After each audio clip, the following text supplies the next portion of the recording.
अस्सलाम वालेकुम। आज हम उर्दू कवायद में क़िता को पढ़ें और समझेंगे।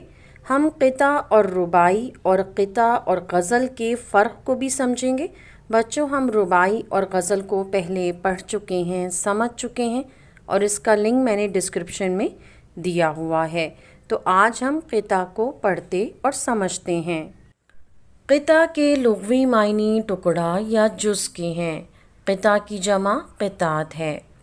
वो नज़म कि जिसमें दो या ज़्यादा अशार इस क़ैद के साथ लिखे जाएं कि सबका मतलब आपस में एक दूसरे से ताल्लुक़ या मुसलसल हो। यानी क़िता कम अज़ कम दो शेरों का होता है, ज़्यादा से ज़्यादा की कोई क़ैद नहीं, यानी ज़्यादा अशार पर भी क़िता लिखा जाता है। मतलब के लिहाज से क़िता के अशार आपस में मरबूत होते हैं, एक दूसरे में पेवस्त होते हैं, यानी इनका आपस में एक दूसरे से ताल्लुक़ होता है। क़िता निगार हर तरह के वाक़यात, बयानात, नज़रियात, ख़यालात और एहसासात जज्बात को नज़म कर सकता है। यानी क़िता हर मौजू पर लिखा जाता है, इसमें हर तरह के मज़मून आ सकता है। क़िता के हर शेर के दूसरे मिसरे में काफ़िए की पाबंदी लाजमी है, मगर क़िता में मतला नहीं होता और क़िता हर बहर में कहा जा सकता है। यानी एक शेर में दो मिसरे होते हैं, तो क़िता में जितने अशार होंगे उसका दूसरा मिसरा हम काफ़िया होता है। मौजूदा दौर में इस सिनफ़ शायरी को बहुत मकबूलियत हासिल हुई। हाली, जोश, इक़बाल, फ़िराक़, अकबर इलाहाबादी और अख्तर अंसारी बहुत मशहूर और कामयाब क़िता गो हैं। क़िता और गज़ल को एक ही चीज़ समझना गलत है। गज़ल में मतला होना ज़रूरी है, जबकि क़िता में मतला नहीं होता। गज़ल का हर शेर जुदागाना होता है, जबकि क़िता का हर शेर एक दूसरे शेर से पेवस्त होता है, एक दूसरे से मरबूत होता है। गज़ल आम तौर पर आशिक़ाना, रोमानवी, इख़लाक़ी, सूफ़ियाना या फ़लसफ़ियाना रंग रखती है, जबकि क़िता दुनिया के किसी मौजू पर भी हो सकता है।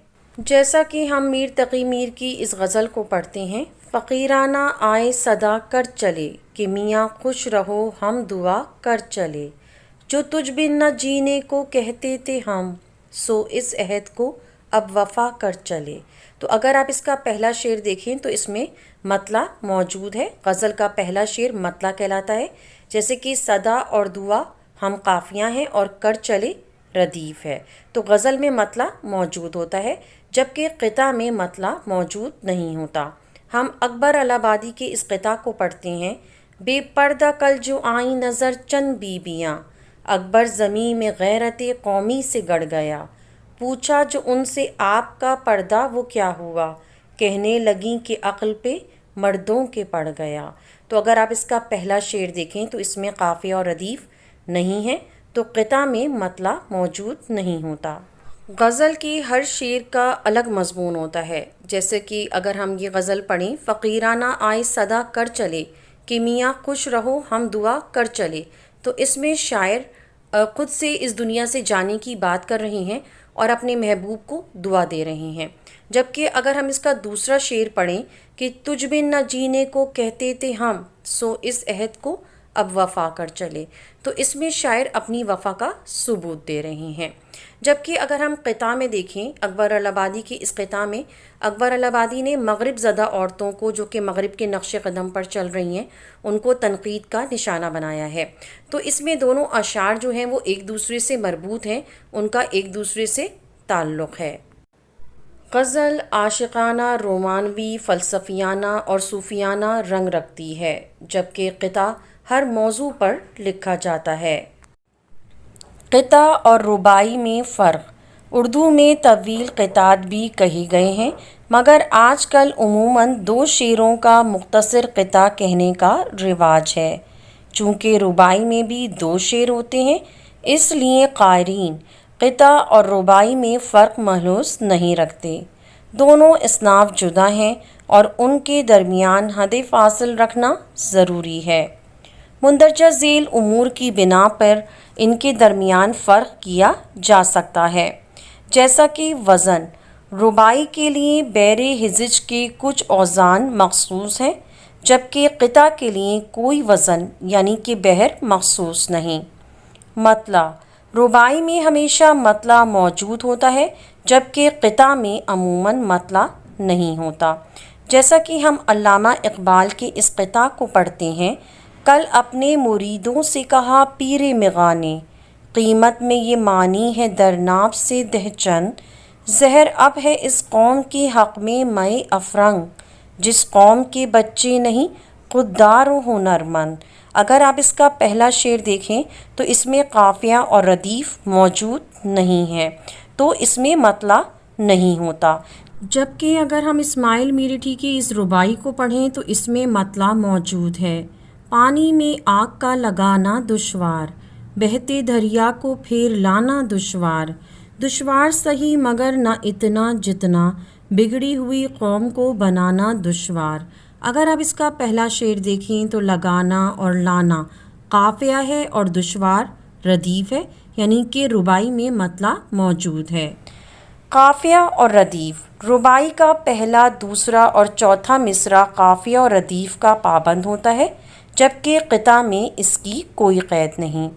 ہم رئیس امروہوی کی اس قطع کو پڑھتے ہیں: اپنے شعلے سے جل کے خاک ہوئے، برق بن کر کبھی جو کوندے تھے، اجتماعی قیادتوں کے محل کچھ نہ تھے ریت کے گھروندے تھے۔ تو اگر آپ اس کا دوسرا مصرع دیکھیں: کوندے تھے، گھروندے تھے، تو اس کے دوسرے مصرعے میں قافیہ اور ردیف موجود ہے۔ کوندے اور گھروندے قافیہ ہے اور تھے ردیف ہے۔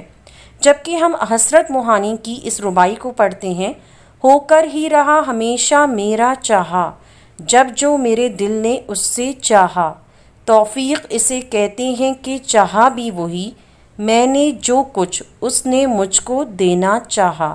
تو اس کا پہلا، دوسرا اور چوتھا مصرع جو ہے وہ ردیف ہے، چاہا آ رہا ہے اس میں، جبکہ قطع میں اس کی کوئی قید نہیں ہے۔